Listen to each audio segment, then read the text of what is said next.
At Fruition Seeds, we love to grow all kinds of potatoes, and we would love for you to be successful potato growers as well. So here's a few tips on how to plant potatoes. First things first, you don't plant a potato seed, you plant a seed potato. What I mean to say is there aren't little tiny seeds that you put in the ground. You actually plant a potato that is organic, disease-free, selected for seed stock. And so once you get your potato, you can plant them in the ground whole if they're small, like this lovely little red fingerling. But if they're large, like this, or like this, you want to plant at least 3 eyes on each piece of your potato. So this, I would be surprised if we couldn't cut into 3 or 4 pieces of the potato, just as long as there were those 3 sprouts, 3 eyes coming off. So we'd cut them up, we'd let them sit on our counter for 3 days, and that lets the scar heal over.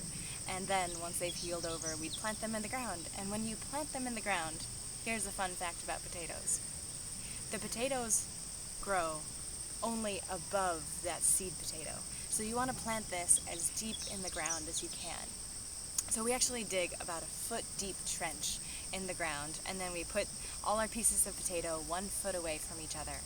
And then we fill back the trench, and then once they start to emerge, a week or so later, we let them grow. They're beautiful little plants. And once they're about 1.5 feet, 2 feet tall, we actually cover it with half full of soil, of compost, leaves, straw, but we cover the plant, stem and all, because all of these stems of a potato are quite remarkable, and they'll turn into roots.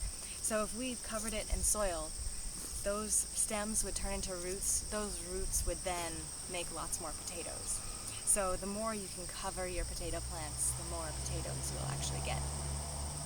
So once you have a beautifully tall and covered potato, you'll see they start to flower. They have these beautiful little, sometimes they're purple, sometimes they're pink, other times they're white, but they look like shooting stars.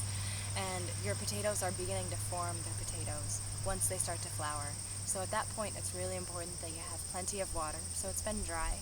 If it's been dry, be sure to put lots of water on your potatoes as they're flowering, and you'll be harvesting them in about 3 weeks.